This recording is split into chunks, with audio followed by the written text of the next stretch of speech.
Magandang umaga sa inyong lahat mga idol, mga buntag, mga Bisaya.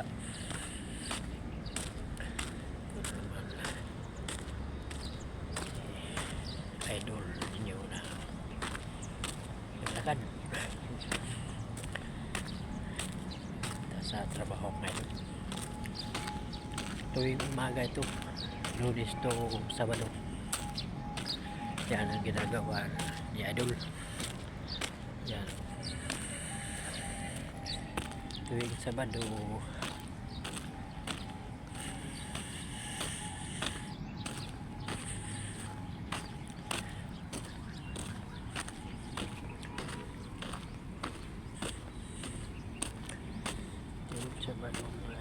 at Lunes,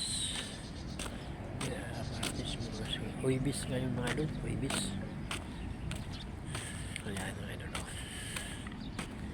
lakad, masarap pa ano yung paa mo na palagi ka mag-exercise.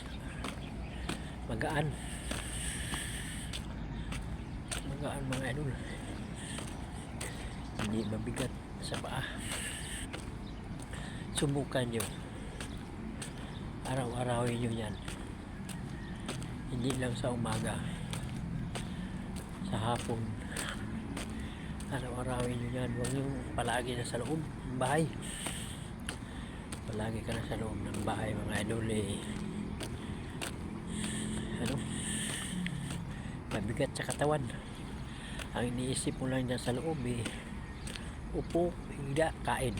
Wala na iba dyan Kaya anumang trabaho mo dyan sa loob ng bahay, maglaba, ano pa,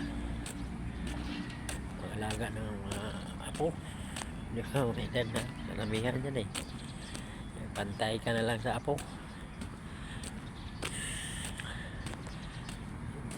Iba yung maglakad talaga. Kung maglakad, kung baybay ka, maganda. Ako din, kung may time ako, pag wala akong pasok linggo, pag may time ako, hindi pwede nga hindi ako makabay.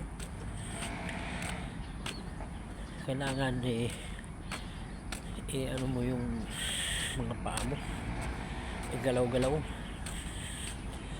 Hindi pwede diyan ka na sa bahay, paupo-upo, higa, nood TV, nanood kang TV, nakahiga ka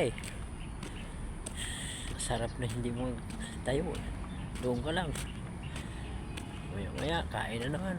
Ayaw mahina yung katawan.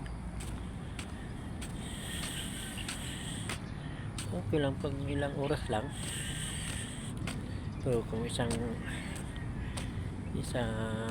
araw na ganyan ang ginagawa mo, hindi sa ayaw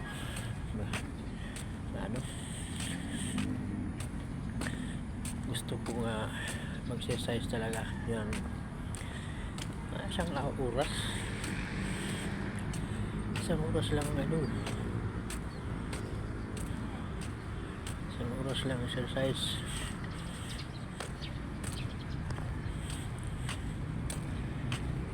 Isang oras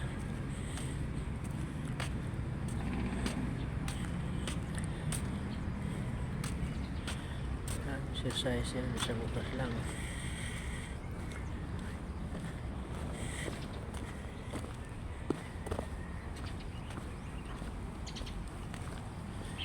Yan mga idol.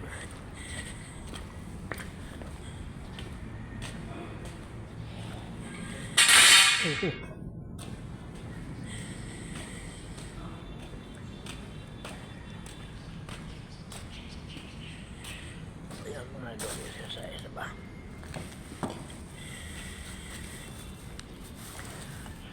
Yan gawin mo mga idol. Ganito, araw-araw yan, umaga. Sanayin nyo yan mga idol.